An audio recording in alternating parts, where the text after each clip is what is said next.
Hey everybody, how's it going?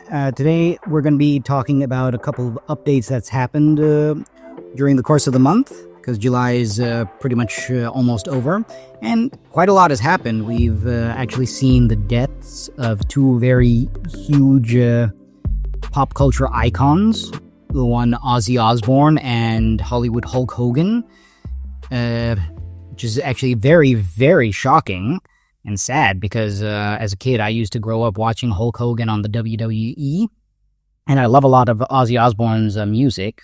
I'm a huge heavy metal fan, so that came as a huge shock to me. I'm not going to say too much about it because it's not my place to talk. It's not my place to talk about them as if I knew the people, but they were just big influences in my own life.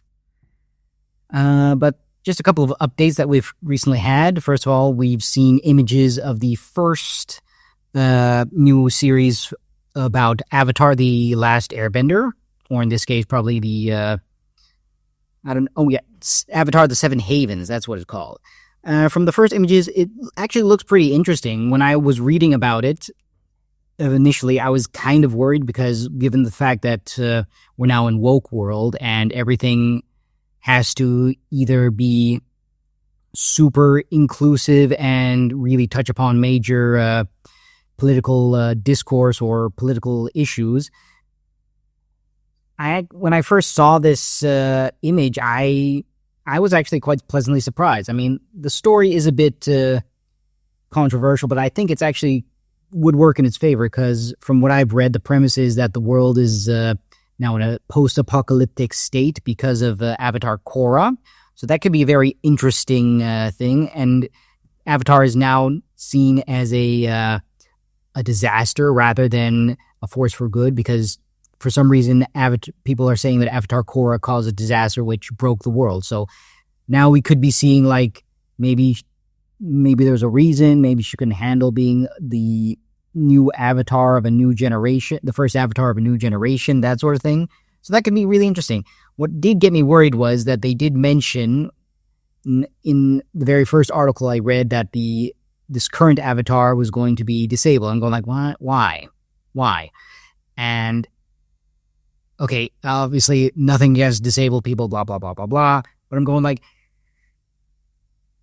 you're doing this just to appease a very, very, very small, yet extremely vocal percentage of that community. And it's tiresome to me. But then when I saw the image, I saw that she had a peg leg, probably made out of dirt or something because she's now an earthbender. So I think that would be pretty cool.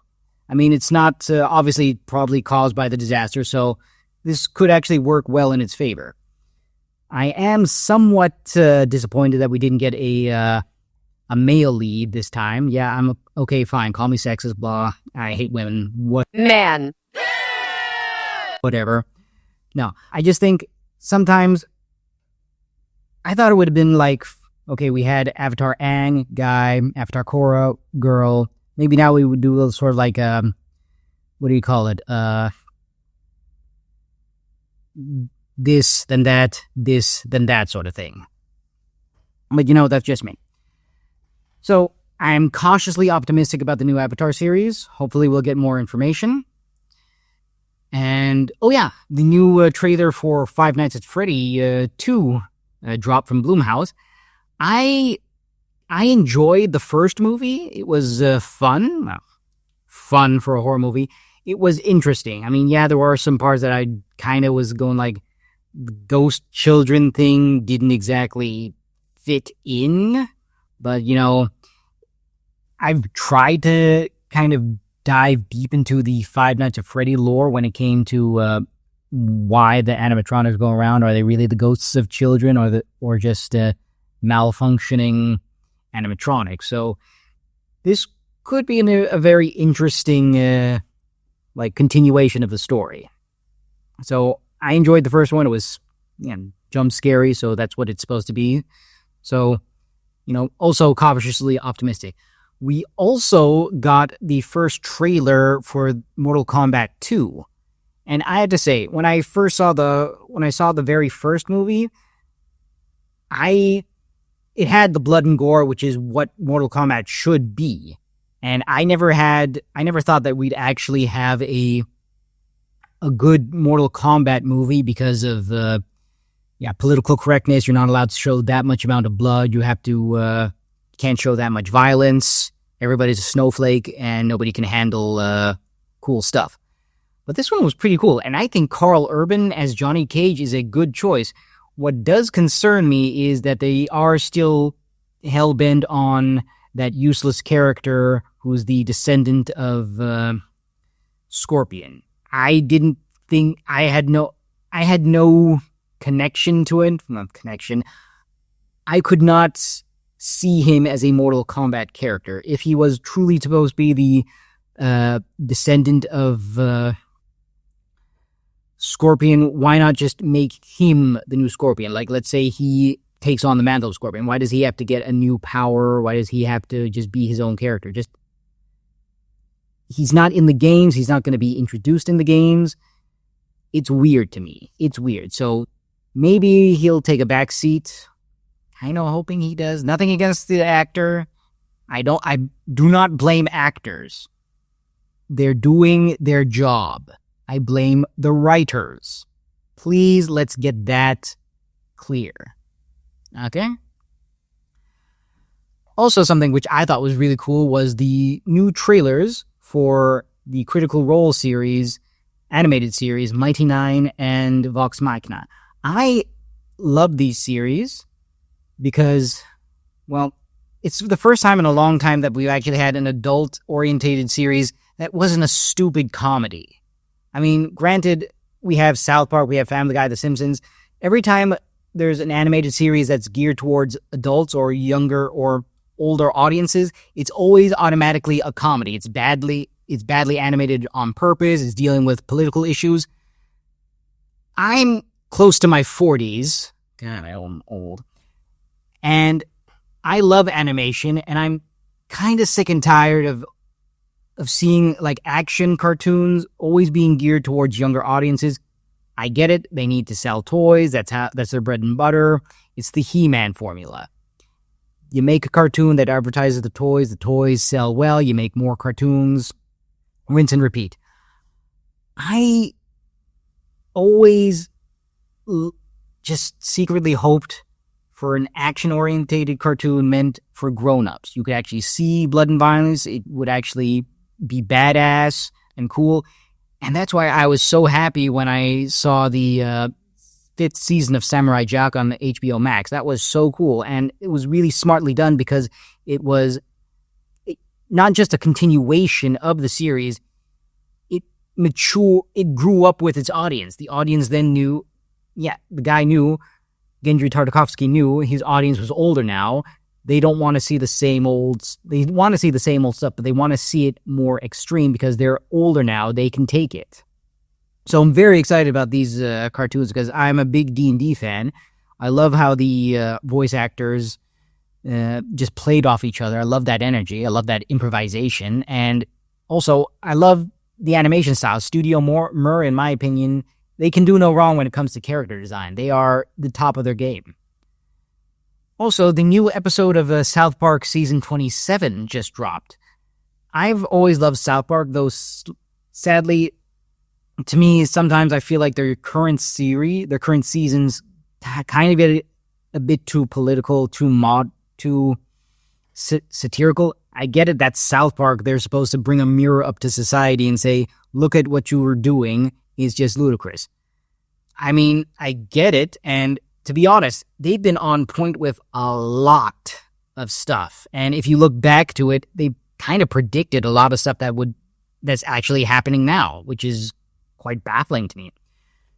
The newest episode was actually quite fascinating. I mean, they did obviously take a few jabs at Trump with the comparison to how they animated and portrayed Saddam Hussein. Very touchy subject on both ends.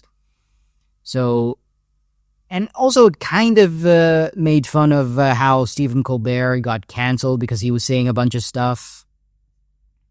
And they also kind of made fun of woke culture in a kind of clever way, saying that woke is dead and people are kind of gearing towards more conservative angles, but also kind of saying like, and here's something I really thought was a clever thing that they mentioned, that we've been through one extreme, going to another extreme isn't exactly the best solution.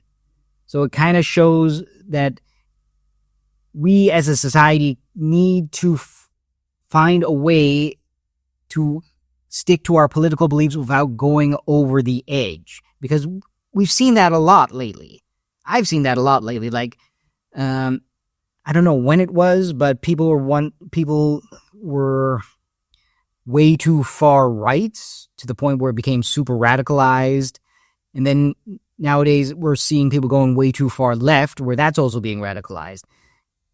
People don't realize when you're on one side of the political spectrum, you don't have to be so extreme about it. You can agree with you can be a part of one party while agreeing to certain aspects of another party. That thing does exist.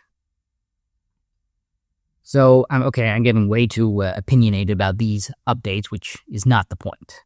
Also, something which I thought was interesting, which a friend of mine told me about, and I had to look up, Xbox is lowering the prices of games, which is actually quite fascinating to me.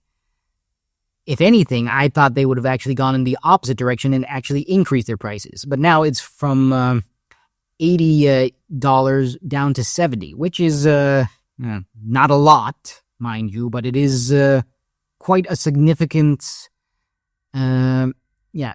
change of course. Why they're doing this? Maybe it's to kind of give themselves a leg up against Sony and Nintendo, because Nintendo's Switch 2 has come out recently, and that's seeing a lot of controversy when it comes to their pricing, obviously, as well as their permabans for this and that. I mean, there's that story of this guy whose account on the Switch, on his Nintendo Switch, got permanently banned because his sister changed, I think she changed an account name to a slur, which got him permanently banned. Also to the fact that there was this one guy who just had to have a yellow Donkey Kong Bonanza cartridge and pretty much destroyed his Switch by spray painting his cartridge yellow. So now he can't use that Switch anymore, so he'll probably have to get a new one. Curious whether or not his account will still work. But, I mean, this is a weird step for Microsoft to take. Because, like I said, maybe they're doing it to get a leg up against Sony and Nintendo, or maybe they're just trying to recoup their losses from the Game Pass system. It's a weird time we're going through. But, I mean, Five Nights at Freddy's 2, Mortal Kombat 2, Mighty 9, Vox Machina Season 4 are stuff I'm very excited for. I'm interested to see the direction of the new Avatar series. So it's, even though we've been through a lot this month, there's still some stuff to look forward to. And I'll be coming out with a video about what I think would actually work in our favor in the coming months. So, till then, good luck, everybody.